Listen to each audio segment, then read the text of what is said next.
ఓం నమ శివాయ. మనం వైరాగ్య సుఖం ఏర్పడితే సంగం పోతుంది అనే విషయం గురించి చెప్పుకుంటున్నాం. అయితే ఇది చిట్ట చివరి వరకు ఈశ్వరుని యందు లీనమైపోయేటట్టుగా నిలబడితే ఉంటుందన్నమాట. చూడండి, 84,00,000 జీవరాశులున్నాయి.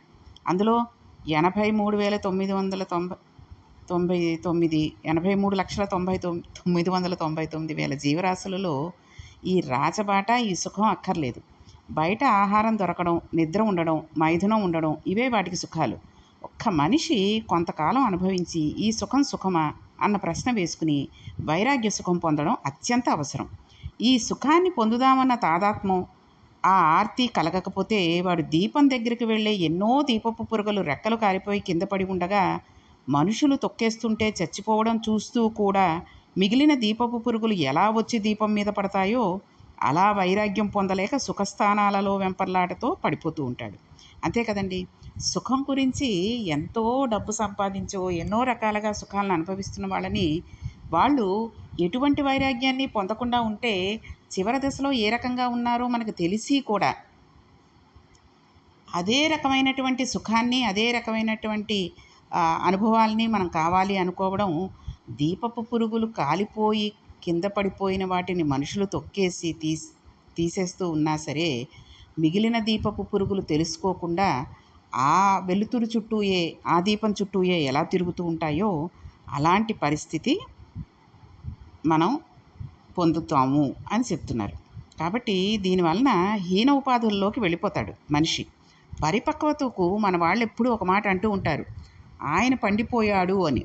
పెద్దల వద్దకు వెళ్ళినప్పుడు పళ్ళు పట్టుకుని పెడతారు. ఎందుకండి? పండు పట్టుకుని వెళ్ళి ఇవ్వడానికి కారణం ఆయన తిన్నాడా తినలేదా, షుగర్ ఉందా, లేకపోతే ఆయనకి ఈ పండు ఇష్టమా ఆ పండు ఇష్టమా అని కాదు. పెద్దవాళ్ళ దగ్గరికి వెడితే మీరు పండారు అంటే మీకు అన్నీ తెలిసి, వేదం శాస్త్రం అన్నీ తెలుసు అని చెప్పడానికి గుర్తుగా పళ్ళను తీసుకుని పెడతారు. మీరు పండిపోయారు, మీ వలన మేము పండాలన్న ఉద్దేశంతో ఈ పళ్ళు ఇస్తున్నాం మీకు అనే ఉద్దేశంతో ఇవ్వాలి తప్పితే, పెడుతున్నాను రా బాబు ఏదో ఒకటి పట్టుకెళ్ళకపోతే కష్టం. కొందరు ఇళ్లల్లో చూడండి, భర్తకి ఏం అక్కలు ఒకసారి వెళ్ళి చూసి వచ్చేద్దాం, అంతో దానికి మళ్ళీ అస్తమాటు ఇవ్వాలేంటి, మొన్ననే కదా ఇచ్చామంటారు. కానీ ఈ భార్యకి కొంత తెలుసు అనుకోండి, ఇంటి ఇల్లాలకి ఏదో పెద్దవాళ్ళ దగ్గరికి వెళ్ళినప్పుడు ఇలాంటి ప్రవచనాలు అవి విన్నప్పుడు, పెద్దవాళ్ళ దగ్గరికి వెళ్ళినప్పుడు, పిల్లల దగ్గరికి వెళ్ళినప్పుడు, అనారోగ్యంతో ఉన్న వాళ్ళ దగ్గరికి వెళ్ళినప్పుడు ఉత్తి చేతులతో వెళ్ళకూడదు, కాస్త పళ్ళో మిఠాయో ఏదో ఒకటి పట్టుకుని వెడదాం అనుకుని పట్టుకుని వెడదామన్న విషయం భర్తకి చెప్పి భర్త కొనిస్తేనే కదండి పట్టుకు వెళ్ళేది అని చెప్పి వెడదామనంటే అస్తమాటు ఏం తీసుకెడతాం, ఏం అక్కర్లేదు, ఆయనకి షుగర్ తింటాడా ఏమన్నా స్వీట్లు అవిను, ఆ పళ్ళు అవి ఏమన్నా తింటాడా, ఆయన షుగర్ ఉంది మొన్ననే చెప్పాడు కదా 340 ఉందని, ఎందుకు అనవసరంగా తీసుకెళ్ళి ఆయన బాధ పెట్టడం అని వెనక్కి లాగేయకూడదు. ఎందుకంటే పళ్ళు తీసుకుని ఇస్తాం, ఎందుకని ఇస్తాము అన్నది ఇప్పుడు తెలుసుకున్నాం కదండి. కాబట్టి ఆ పళ్ళు తీసుకుని పెడితే ఆయన తినకపోతే చుట్టుపక్కల ఎవరికో ఇచ్చుకుంటాడు, ఆయన ఇష్టం ఆయనది. కాబట్టి ఏ దేవాలయంలోనైనా ఇచ్చుకుంటాడు. కాబట్టి మీరు పండారు, మీ వల్ల మేము పండాలని ఉద్దేశంతో ఈ పళ్ళని ఇస్తాం కానీ ఊరికే వాళ్ళకి గొప్ప కోసం ఇవ్వం. వైకుంఠ పాళి అని ఒక ఆట ఉంది కదండి, అది ఆడుతూ కూడా నేను పండిపోయాను అంటారు. ఆఖరికి వచ్చేసరికి నేను పండిపోయాను, నా పంట అయిపోయింది, నేను పండిపోయాను అంటూ ఉంటారు. ఈ పండిపోవడం ఏమిటన్నది బాగా గుర్తించవలసిన విషయం. ఈ విషయం శివనామానికి అన్వయం అవుతుంది. ముందు చెట్టుకు పువ్వు పుడుతుంది. పువ్వుగా ఉండగా ఏ పువ్వులో అయినా తీపే. కుంకుడు పువ్వైనా, మల్లె పువ్వైనా, వేప పువ్వైనా తీయగానే ఉంటుంది. పువ్వు పిందె అయితే స్వభావం మారుతూ ఉంటుంది. పిందె కాయగా మారినా బాగా అంటుకుని ఉంటుంది. కాయ పండగా మారుతుంటే లోపల ఉన్న గుజ్జు రసం కింద మారిపోతూ పైన ఉన్న తొక్క రంగు మారిపోతూ ఉంటుంది. ఇంకా బాగా పండిపోతే చెట్టు ముచ్చుకుని తానే వదిలి కింద పడిపోతుంది. పట్టుకుని ఉండడం ఋతుమంతం. పట్టుకుని ఉండగా సత్యం తెలుసుకుని పడిపోతుంటే సాక్షిగా చూస్తూ ఉండడం పండిపోవడం. ఇలా పండిపోవడం ఈ మనుష్య జన్మకే సాధ్యం, ఇతర జన్మలకు పండటం ఉండదు. చూడండి, మన ఇంట్లో మనకి ఎవరైనా పళ్ళ చెట్లు ఉంటే బాగా తెలుస్తాయి. జామ చెట్టు లేకపోతే ఓ మామిడి చెట్టు ఉందనుకోండి, కాయలు కోద్దాము అనుకుంటూ ఉంటాం, జామకాయలు కోద్దాం అనుకుంటూ ఉంటాం. ఈ లోపల ఎక్కడో పైన ఎక్కడో ఉంటుంది, మనం చూడకుండా ఈ ఆకుల మధ్యలో ఎక్కడో ఉందనుకోండి, మనం కోసిన కాయలు కోసేస్తాం.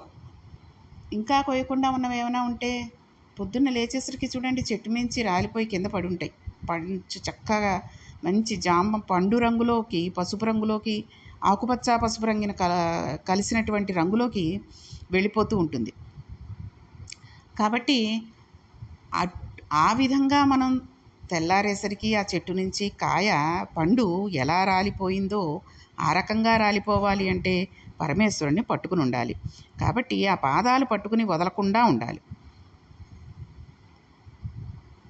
కాబట్టి ఇది మనుష్య జన్మకు ఒక్కటికే సరిపోతుంది. మిగిలిన వాటికి వేటికి భక్తి అది ఉండదు. ఎక్కడో ఒకటి చోట 2 చోట్ల ఇప్పుడు చూడండి వాట్సాప్‌లో పెడుతున్నారు. ఒక పిల్లి అమ్మవారి చుట్టూ ప్రదక్షిణం చేస్తోందని. సాయిబాబా గారికి హారతి ఇస్తూ ఉంటే కుక్క కూడా ఆ టైంకొచ్చి ఓ అని అరుస్తోందని, ఆ హారతి అయ్యేంత వరకు అక్కడే ఉంటోందని, ఇలాంటివన్నీ కూడా చూస్తూ ఉంటాం. అది ఏ పూర్వజన్మ వాసనలో ఇంకా ఉండిపోయి అలా చేస్తున్నాయేమో తప్పితే చాలా జీవరాశులకి, అన్ని జీవరాశులకి 83,999,000 జీవరాశులన్నిటికీ కూడా ఇటువంటి అవకాశం ఉండదు. ఒక్క మనుష్యుడికే ఇటువంటి అవకాశం పరమేశ్వరుడు సమకూర్చాడు. కాబట్టి ఈ అవకాశాన్ని మనం సద్వినియోగం చేసుకోవాలి.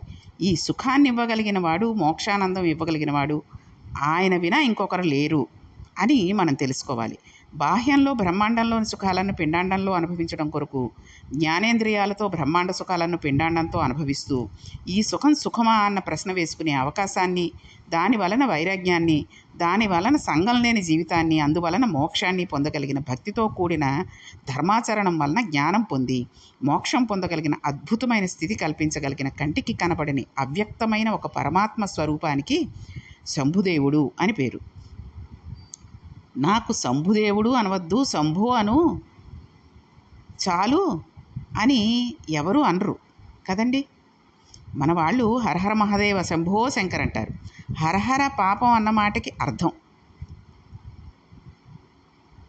ఈశ్వర ప్రస్థానంలో అడ్డు వచ్చేదానికి పాపము అని పేరు. అడ్డు వచ్చేదాన్ని తీసేసేవాడు హరుడు. హరహర మహాదేవ, దేవతలకు దేవతవైన మహేశ్వరుడా, మహాదేవ శంభో అని ఏ సుఖం కావాలో చిత్తశుద్ధితో అది వైదికమైతే దాన్ని పొందినందువల్ల బాగుపడతామని అనుకుంటే ఈశ్వరుని మనసులో అడిగితే ఈశ్వరుడు ఇస్తాడు. ఇవ్వకపోయినా ఆయన అనుగ్రహం ఏదో ఉంది, అది ఇస్తే పాడవుతుందని గుర్తు. ఇవ్వడంలోనూ ఇవ్వకపోవడంలోనూ ఈశ్వరానుగ్రహం ఉంటుంది. ఇది పండటం. ఇస్తేనే ఈశ్వరుడు అన్నవాడిది, నా ఇంటి పాలేరు ఈశ్వరుడు అన్న భక్తి, ఇవ్వకపోవడంలో కూడా ఏదో ఉందని అనుకుంటే వాడు నిజమైన భక్తుడు. మీకు అర్థమైందని అనుకుంటున్నాను. ఇప్పుడు పరమేశ్వరుడికి మనం దండం పెట్టుకుంటామండి, ఏదో ఒకటి కావాలి. అది పెద్ద ధార్మికమైన కోరిక కాదు, కానీ ఏదో ఒకటి చెప్పాలి అంటే ఒక కారు కొనుక్కోవాలి. అది మన ఇంట్లో స్కూటర్ ఉంది, బండి ఉంది. ఆఫీస్కి వెళ్ళాలంటే క్యాబ్ వస్తుంది, ఐటీ కంపెనీలో చేస్తున్నాడు. ఎవడో ఫ్రెండ్ కొనుక్కున్నాడు, నాకు కారు ఉంటేనే కానీ అవ్వదు, భార్య కూడా అడుగుతోంది అని చెప్పి ప్రతి గుడికి వెళ్ళి నేను కారు కొనుక్కోవాలి, కారు కొనుక్కోవాలి, కారు కొనుక్కోవాలని అడిగితే ఎంతమంది దేవుళ్ళ దగ్గరికి వెళ్ళినా, ఎన్ని గుళ్ళకి వెళ్ళినా, లేదా పరమేశ్వరుని ఒక్కడనే పాదాలు పట్టుకుని ప్రతిరోజు నిత్యం పూజిస్తున్నా పరమేశ్వరుడు మనకి ఇవ్వలేదు అంటే దానికి ఒక కారణం ఉంటుంది. ఆ కారు వచ్చినందువల్ల ఏదో దురదృష్టమో లేకపోతే ఏదో కీడో జరిగేటటువంటి అవకాశం ఉందనుకోండి. ఇంత నమ్మి నన్ను భక్తుడుగా ఉన్నాడు, వీడికి కారు ఇచ్చి ఏ చిన్న యాక్సిడెంటో అయ్యి వీడి కాలు విరగడమో, చెయ్యి విరగడమో, లేకపోతే భార్యకి నడుము విరగడమో ఇలాంటివేవో జరుగుతాయి. కాబట్టి వీడు ఎన్నిసార్లు అడిగినా, ఎంత అడిగినా ఆ కారు కొనుక్కునే అవకాశాన్ని మనం ఇవ్వకూడదు అని పరమేశ్వరుడు నిర్ణయించుకున్నాడు అనుకోండి. దాన్ని మనం తప్పుగా తీసుకోకూడదు. 3 సార్లు, 4 సార్లు, 5 సార్లు అడుగుతాం. అడిగినా కానీ ఇవ్వకపోతే అంటే పరమేశ్వరుడికి ఇష్టం లేదు కాబట్టి ఇవ్వట్లేదని మనం కోరికని ఇంకా అడగకుండా ఆపేయగలగాలి. అలా ఆపినప్పుడు పరమేశ్వరుడు సంతోషిస్తాడు. దానికి బదులుగా ఇంకోటి ఏదో ఇస్తాడు. మనం అంతకంటే ఎక్కువగా సుఖాన్ని అనుభవించగలిగేటటువంటి అదృష్టాన్ని ఇస్తాడు. కాబట్టి చూడండి, ఇప్పుడు కారు కొనుక్కోలేదు, ఎక్కడికంటే అక్కడికి వెళ్ళడానికి అందరూ కార్లలో వెడుతున్నారు అనుకుంటే ఇప్పుడు చూడండి క్యాబ్లు వచ్చాయి. దానికి తగ్గ ఆర్థికంగా మనకి ఎటువంటి తక్కువ ధనం చేయకుండా చక్కగా మనకి బోల్డంత డబ్బు వచ్చేటటువంటి ఉద్యోగాలను, చక్కటి ఏవో ఉన్న స్థలాలను, లేకపోతే ఇళ్లను ఏవో ఇచ్చి ఎక్కడికంటే అక్కడికి రోజు ఒక కారుతోటి ఏంటి, రోజుకు ఒక కారుతోటి వెళ్ళు అన్నట్టుగా క్యాబులు బుక్ చేసుకునో లేకపోతే ట్యాక్సీ బుక్ చేసుకునో వెళ్ళేటటువంటి అవకాశం, అంతటి డబ్బుని, ఐశ్వర్యాన్ని భగవంతుడిస్తాడు. కాబట్టి ఏదో చిన్న కోరిక తీర్చలేదని భగవంతుడిని విదిలేయడం, ఆ కోరికనే కోరుతూ మిగిలిన విషయాలన్నింటినీ మర్చిపోయి మనకి కావలసిన భక్తిని పొందకుండా పరమేశ్వరుడిని విసిగించేయడం లాంటివి చేయకూడదు. ఇది అలా ఇవ్వకుండా ఉన్నప్పుడే కూడా భగవంతుణ్ణే ప్రార్థిస్తూ ఆ భగవంతుడి పాదాలే పట్టుకున్నప్పుడు పరమేశ్వరుడు వీడే మన నిజమైన భక్తుడని మనకి కావలసినవి అంటే అనవసరమైనవి ఇవ్వకుండా ఏది కావాలో అవి ఇస్తూ ఉంటాడు. చూడండి, తల్లి పిల్లవాడు ఏదో ఒక తినాలని లేకపోతే ఏదో ఆడుకుంటానని అంటూ ఉంటాడు. ఆడుకుంటూ ఉంటే వంటింట్లో పని చేసుకుంటూ ఉంటుంది తల్లి. వాడికి ఏదో ఒక కాయగూర, ఓ దొండకాయో లేకపోతే ఒక బంగాళదుంపో టమాటాయో ఏదో ఇచ్చేసి వాడిని ఆడుకుంటూ ఉంటే ఈవిడికి పని చేసేసుకుంటూ ఉంటుంది, దృష్టి అంతా అటు మీద ఉంటుంది. అలా కాదు అని పేచి పెట్టి వాడు నువ్వు తరుగుతున్న చాకుకు నాకు కావాలి అని ఏడ్చి గగ్గోలు పెట్టి రాద్ధాంతం చేసేసినా ఆ చాకు చేతికి ఇవ్వదు. ఎందుకు ఇవ్వదండి? చాకు కోసుకుపోతే చంటి పిల్లాడు, వాడికి తెలీదు, అది ఎలా ఆడుకోవాలో తెలీదు. ఎక్కడైనా కోసుకుపోతే ఎంత ప్రమాదం. కాబట్టి ఏ రకంగా తల్లి పిల్లవాడు చాకు కావాలని ఏడ్చి గోల పెట్టినా ఇవ్వకుండా ఓ దొండకాయో ఓ టమాటాయో ఏదో ఒకటి ఇచ్చేసి వాడిని మభ్యపెట్టి ఏ రకంగా అయితే ఆపద నుంచి కాపాడుతుందో, అలాగే పరమేశ్వరుడు మనకి ఉన్నటువంటి కోరికలలో అవి కోరుకునేటటువంటి కోరికలు కాకపోయినా దానివల్ల మనకి ఎటువంటి అపాయమైనా జరుగుతుంది అని తెలుసుకున్న ఆయన మనకి ఆ కోరికని తీర్చడు. దానివల్ల ఆయన మనకు కోరిక తీర్చలేదు, ఆయన భగవంతుడు కాదు అని అనుకున్నవాడు మూర్ఖుడు.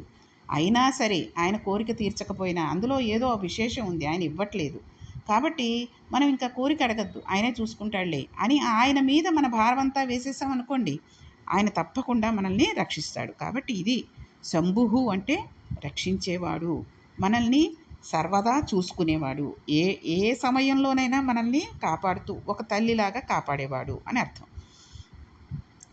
కాబట్టి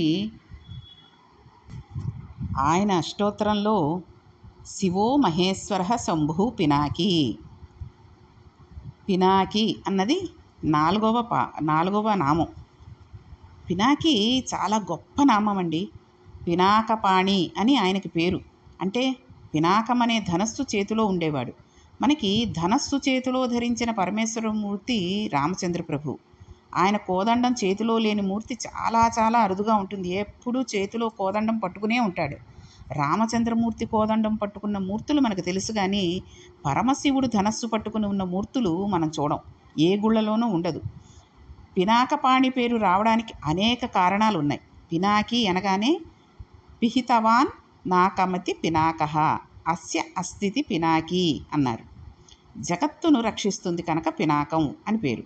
త్రిపురదాహకాలే సరహ జ్వాలాజ్వాలై నాకం పిహితవాన్ పినాకః. భయపెట్టడం, భయం పోగొట్టడం చంటితనం నుంచి తల్లిదండ్రులు చేస్తారు. నువ్వు అన్నం తినకపోతే బూచి వచ్చేస్తుంది, పట్టుకెళ్ళిపోతుంది అంటారు. యశోదాదేవి అంతటిది. ఆవిడ చిన్నతనంలో కృష్ణుని అలా భయపెట్టిందండి. నీకు ఇప్పుడు రాత్రి అడుక్కోవడానికి మాళాకబలం తల్లి అంటూ వచ్చేస్తూ ఉంటారు, వాళ్ళకి ఇచ్చేస్తానప్పుడు వాళ్ళు నీకు అన్నం అది పెట్టరు అంటూ భయపెట్టేసింది ఆవిడ. ఈశ్వరుడికి తల్లి భయపెట్టడం అనేది తప్పలేదు, పరమేశ్వరుడికే తప్పలేదండి. మనం ఎంతటి వాళ్ళం? లోకంలో తల్లి తండ్రి ఎందుకు భయపెడతారంటే భయపెట్టి బాగు చెయ్యాలని. అది దయ అనే శబ్దానికి అంతర్భాగం. ఈశ్వరుడు ఘోర రూపంతో ఉంటాడని భయపడకూడదు. చూడండి, ఒక్కొక్కసారి దక్షయజ్ఞం చేసినప్పుడు ఆ యజ్ఞాన్ని పాడు చేయడానికి ఉండేటటువంటి శివుడి రూపాన్నే మనం తలుచుకుని భయపడకూడదు. పాతి జగతితి పినాకం. ఈశ్వరుడు మన కోసమే సమస్త సుఖస్థానాలలోనూ మనకి ఇస్తూ ఉంటాడు. ఇది ఈశ్వర అనుగ్రహానికి పరాకాష్ట. కొన్ని నియమాలు చెప్పి అలా వాడుకోమని వేదాలనిచ్చాడు. వేదం అనుల్లంఘనీయం. వేద ప్రమాణం దాటి ఏది చేసినా అది పాపమే అవుతుంది, దానికి శిక్ష అనుభవించి తీరాలి. వేదోల్లంఘనమే పాపహేతువు. వేదం చెప్పనిది చేస్తే ఉత్తర జన్మలలో అనుభవించాల్సి ఉంటుంది. శంకరాచార్యులు వారి అవతార పరిసమాప్తి చేస్తూ ఉంటే శిష్యులు వెళ్ళి, మీరిచ్చిన వాజ్మయం మహాసముద్రం, ఎప్పటికి చదువుతాం? మా బతుకుల్లో 32 సంవత్సరాలలో మీరిచ్చినవి మాకు 32 జన్మలు అని చదవడానికే చాలదు. తేలికగా మేమేం చేయాలో చెప్పమని అన్నారు. వేదో నిత్యమధీయతం తదితి తాం కర్మస్వనుష్ఠీయతాం.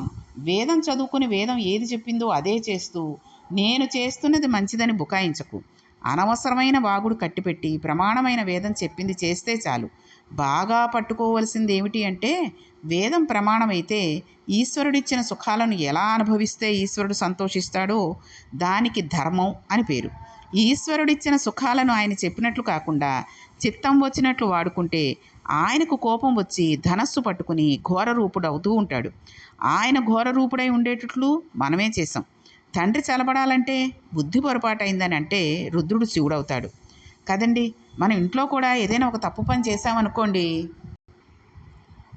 తండ్రి చాలా కోపం వచ్చేస్తూ ఉంటుంది ఆ తండ్రికి కదండి. ఏదో ఆఫీస్ ఫైల్ అక్కడ పెట్టుకున్నాడు, దాని మీద చూసి చూడకుండా ఏదో వెనక వెంపంతా తెల్లగా ఉంది కదా అని ఏదో మనం రాసుకుంటూ పెన్ రాస్తుందా లేదా అని పిచ్చి గీతలు గీసి ఏవో చేసామనుకోండి, ఎంత కోపం వచ్చేస్తుందండి తండ్రికి. ఆఫీస్ ఫైళ్ళు ఇంటికి ఆఫీస్కి వెడితే ఆ మేనేజరు వాళ్ళు తిడతారు కాబట్టి కోపం వచ్చి తండ్రిని కొడుకుని గదమాయించేస్తాడు. గదమాయించేసినప్పుడు చూసుకోలేదు నాన్న, పొరపాటు అయిపోయింది, ఇంకోసారి చూసుకుంటాను, ఒక్కసారికి నన్ను ఏమనకు ప్లీజ్ అని అడిగామనుకోండి, వెంటనే తండ్రి శాంతించేసి చూసుకోవాలమ్మా, ఇలాంటివి చేస్తే నాకు ఆఫీసులో చెడ్డ పేరు వస్తుంది అని చెప్పి చల్లబడతాడు. తండ్రి చల్లబడాడంటే బుద్ధి పొరపాటైపోయింది అని అన్నామనుకోండి, రుద్రుడు శివుడవుతాడు. అలాగే పరమేశ్వరుడు పాదాలు కూడా పట్టుకుని మనం చేసిన తప్పులు పరమేశ్వరుడు చెప్పుకున్నందువల్ల నష్టమేముందండి. వేరెవరికైనా చెప్పుకుంటే చిన్నతనంగా అనిపిస్తుందేమో అని అనుకోవచ్చు, కానీ పరమేశ్వరుడికి చెప్పుకున్నందువల్ల ఎటువంటి దోషం ఉండదు. చెప్పుకోగలిగేటటువంటి ధైర్యం కూడా మనకి ఆయన ఇవ్వాలి. శాస్త్రం రుత్వా అన్నది అంటే వేదవాక్కు ద్వారా బోధ చేస్తాడు. నాకు తెలియదు, సుఖాలను అనుభవించాలంటే ఈశ్వరుడు క్షమించడు, తెలిసి ఉండి తీరాలి, తెలియకపోతే పెద్దల దగ్గర తెలుసుకోవాలి. శృతి ప్రమాణం స్మృతి పురాణంగా పెద్దలుగా నలుగురుగా వెడుతుంది అనేటటువంటి విషయాలన్నీ కూడా మనం తెలుసుకోవాలి. కాబట్టి కాళిదాస మహాకవి రఘువంశ మహాకవి అని రాస్తూ శృతిని స్మృతి ఆవుని దూడ అనుసరించినట్లుగా అనుసరిస్తూ ఉంటుంది అన్నాడు. ఆవుని దూడ వెనకాలే వెళ్ళిపోతూ ఉంటుందండి. ఆవు ఎటు వెడుతోంది అని కూడా చూసుకోదు, తల్లిని అనుసరించి వెళ్ళిపోతూ ఉంటుంది. అలాగే శృతిని స్మృతి కూడా అలాగే అనుసరించి వెళ్ళిపోతూ ఉంటుంది అని చెప్పారు. శృతిని స్మృతిని పురాణం అనుసరిస్తుంది. ఈ మూడు తెలియకపోతే పెద్దల ప్రవర్తనను చూసి తెలుసుకోవాలి. అది రాకపోతే చాలా ప్రమాదం. అప్పుడు ఈశ్వరుడు ధనస్సు పట్టుకుంటాడు, శిక్ష వేయడం ప్రారంభం చేస్తాడు. అప్పుడు కన్నుల వెంట నీరు రావడం మొదలవుతుంది. ఎంత పాప పని చేసాం, ఇప్పుడు అనుభవిస్తున్నాం అనుకుంటారు. పాపం చేయడం చాలా తేలికండి. లోకంలో అందరూ సుఖానికి ఆలవాలమైన నిషిద్ధ కర్మ చేయడం చాలా తేలిక. ఉదయాన్నే స్నానం చేయమంటే ఎప్పుడో చేస్తారు. అదే ఉదయమే లేచి కోతిని మాత్రం గుర్తు చేసుకోవద్దంటే అదే గుర్తు చేసుకుంటూ ఉంటారు. విహిత కర్మాచారణం తేలిక, నిషిద్ధ కర్మ భంజనం చాలా కష్టం. ఏదైనా చేయమంటే చెయ్యకుండా ఉండలేకపోవడమే, లేదా అది చెయ్యడం ఎంత తప్పో లేదో తప్పు లేదో అనే విషయం చెప్పడానికి ప్రయత్నిస్తారు. ఇది ఇంకా మౌఢ్యం. ఇది రావణ ప్రవృత్తి. చూడండి, చాలామంది ఈ రోజుల్లో చెప్పాలంటే నైట్ డ్యూటీ ఉందనో లేకపోతే ఏ డ్యూటీ లేకపోయినా 11, 12 వరకు టీవీలో వచ్చే సినిమాలో గేమ్స్ లేకపోతే ఈ చూడండి క్రికెట్ మ్యాచ్లను ఏదో ఒకటి చూస్తూ 12, 1 గంట చేసేస్తారు. పొద్దున్న లేవమంటే 9, 10 లేవడం, లేచిన దగ్గర నుంచి ఆ సెల్ పట్టుకోవడం, ఆ ల్యాప్టాప్లు పట్టుకోవడం, ఆ చిన్న నిక్కర్లు వేసుకోవడం, ఇల్లంతా తిరిగేయడం. ఓ పక్క తల్లి ఏదైనా పూజ చేసుకుందాం, తండ్రి ఏదైనా పూజ చేసుకుందాం అంటే వాడికి అది తొడవలేదు, వాళ్ళు ఇంకా లేవలేదు, పాచిమొహాలతో ఉన్నారు. సరే, మిగిలిన గదులు ఏవో తుడుచుకుని కాస్త పూజకి అది అన్నీ సిద్ధం చేసుకుంటే వీళ్ళు అప్పుడు లేచి ఆ గబగబా బ్రష్ తోటి 2 సార్లు ఏదో కడిగేసుకుని వంటింట్లోకి వచ్చి టీ పెట్టుకోవడాలు, కాఫీ పెట్టుకోవడాలు ఈ కోడలు కొడుకు చేస్తూ ఉంటారు. తల్లి వద్దమ్మా, నేనేదో కొంచెం శుభ్రంగా స్టవ్ అది తుడుచుకున్నాను, ఈ స్టవ్ మీద పెట్టుకున్నాను, లేకపోతే హీట్ చేసుకోండి పాలు దీని మీద అని చెప్పలేని పరిస్థితి వచ్చేస్తూ ఉంటుంది. ఇవన్నీ ముట్టేసుకుని అక్కడికి వెళ్ళిపోయి అటు తిరిగేసి మెల్లిగా ఏ 12కో 1 గంటకో స్నానాలు చేసి, స్నానాలు చెయ్యకుండా కూడా భోజనాలు చేసేవాళ్ళు కూడా ఉన్నారు, సాయంత్రం ఏకంగా చేస్తామని. అది సరైన పద్ధతి కాదు. వేదం అలా చెప్పలేదు. ఉదయాన్నే లేచి శుభ్రంగా స్నానం చేసి భగవంతుడి స్మరణ చేసుకుని పూజ చేసుకుని బయటికి వచ్చి అప్పుడు మిగిలిన విషయాలు చూసుకోండి అని చెప్పింది. ఇది చేయడం చాలామందికి కష్టం. ఉదయాన్నే లేచిన దగ్గర నుంచి క్యారేజీలు పెట్టేయాలని వంటలు చేసేసే వాళ్ళు ఉన్నారు తప్పితే 2 చెంబులు నీళ్లు పోసుకుని గదులవి తుడుచుకుని శుభ్రంగా 2 చెంబులు నీళ్లు పోసుకుని రోజు కంటే ఒక పావు గంట ముందు లేస్తే సరిపోతుంది. అప్పుడు వంట అది చేసేసి అంతగా చిరాకుగా అనిపిస్తే పిల్లలందరూ వెళ్ళిపోయాక భర్త ఆఫీస్కి వెళ్ళాక ఒకసారి మళ్ళీ ఎక్కడొక్కడ అన్నీ సర్దుకుని శుభ్రంగా నీకు ఎంతసేపు కావాలో అంతసేపు స్నానం చేసి ఉతికారేసిన బట్టలు వేరేవి కట్టుకుంటే ఏం పోయిందండి? ఎలాగో మిషన్లలోనే వేస్తున్నారు బట్టలు. అన్నీ వేసేటప్పుడు ఆ చీర అవి చాలామంది నైటీలే కదండి వేసుకుంటున్నారు. కాబట్టి ఆ శుభ్రతగా ఉండాలి అన్నది ఇవాళ ఒక్కరోజు చేసేస్తాం. రేపటి నుంచి చేయాలంటే అమ్మో మళ్ళీ తెల్లారిపోతుంది, ఇన్నిసార్లు స్నానాలు చేయాలా, ఇన్ని బట్టలు ఉతుక్కోవాలా అనిపిస్తూ ఉంటుంది. కాబట్టి శుభ్రం అనేది వేదం చెప్పినట్టు చేయడం అనేది చాలా కష్టం. వేదం చెప్పినట్టుగా చేయకుండా ఉండడం చాలా సులభం. కాబట్టి మనం ఏది చెయ్యాలి, ఎలా ఉండాలి అన్నది మన చేతుల్లో ఉంది. కాబట్టి ఈ పినాకి అనే నామానికి అర్థం ఇంకొంత వివరంగా రేపటి పారాయణంలో తెలుసుకుందాం. ఓం నమః పార్వతీపతియే హర హర మహాదేవ శంభో శంకర.